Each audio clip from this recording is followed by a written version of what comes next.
الله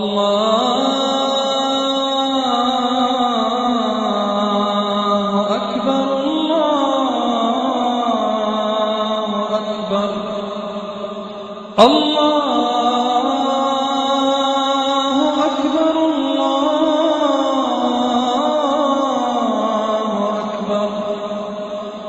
أعوذ بالله من الشيطان الرجيم.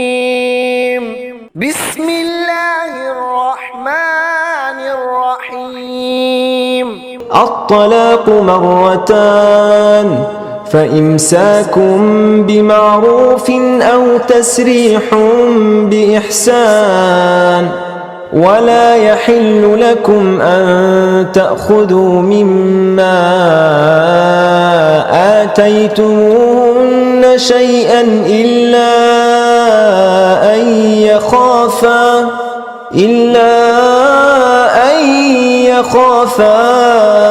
ألا يقيما حدود الله، فإن خفتم ألا يقيما حدود الله فلا جناح عليهما فيما افتدت به. تلك حدود الله فلا تعتدوها، ومن يتعد حدود الله فأولئك هم الظالمون. तलाक 2 मर्तबा दी जा सकती है। उसके बाद या तो कायदे के मुताबिक रोक लेना है या फिर अच्छी तरह छोड़ देना है। और तुम्हारे लिए हलाल नहीं है कि कुछ भी ले लो उस महर में से जो तुमने उनको दिया हो, मगर ये कि वो दोनों डरे उससे कि वो अल्लाह की हुदूद को कायम नहीं रख सकेंगे।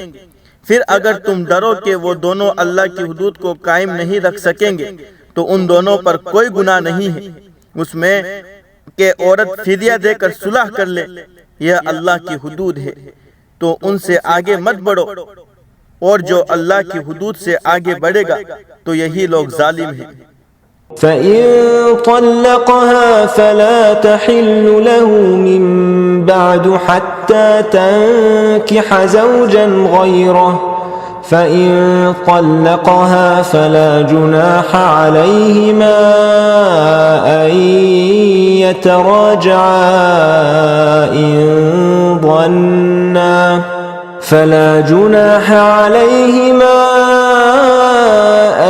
يتراجعا إن ظنا أن يقيما حدود الله، وتلك حدود الله يبينها لقوم يعلمون.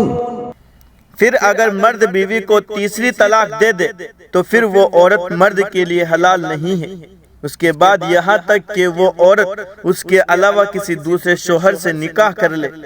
फिर अगर वो दूसरा शोहर भी उसे तलाक दे दे तो फिर उन दोनों पर कोई गुनाह नहीं है उसमें कि वो आपस में दोबारा निकाह कर ले, अगर वो गुमान रखते हो कि वो दोनों अल्लाह की हुदूद को कायम रख सकेंगे।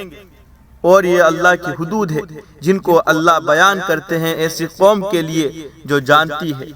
وَإِذَا طَلَّقْتُمُ النِّسَاءَ فَبَلَغْنَ أَجَلَهُنَّ فَأَمْسِكُوهُنَّ بِمَعْرُوفٍ أَوْ سَرِّحُوهُنَّ بِمَعْرُوفٍ وَلَا تُمْسِكُوهُنَّ ضِرَارًا لِتَعْتَدُوا، وَمَنْ يَفْعَلْ ذَلِكَ فَقَدْ ظَلَمَ نَفْسَهُ.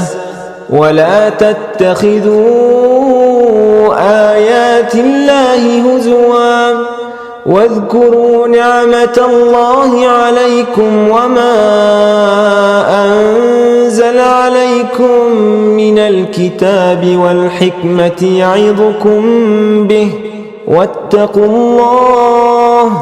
واتقوا الله واعلموا أن الله بكل شيء عليم. और जब तुम औरतों को तलाक दो फिर वो अपनी इद्दत की इंतहा के करीब पहुंच जाए तो उन्हें रोक लो उर्फ के मुताबिक या उन्हें छोड़ दो उर्फ के मुताबिक, और उनको मत रोके रखो जर पहुंचाने के लिए ताकि तुम ज्यादती करो। और जो ऐसा करेगा तो यकीनन उसने अपनी जान पर जुल्म किया। और अल्लाह की आयतों का मजाक मत बनाओ और याद करो अल्लाह की उस नियामत को जो तुम पर है और उस किताब और हिकमत को जो उसने तुम पर उतारी। उसकी अल्लाह तुम्हें नसीहत करते हैं और अल्लाह से डरो और जान लो कि अल्लाह हर चीज को खूब जानने वाले हैं। अल्लाह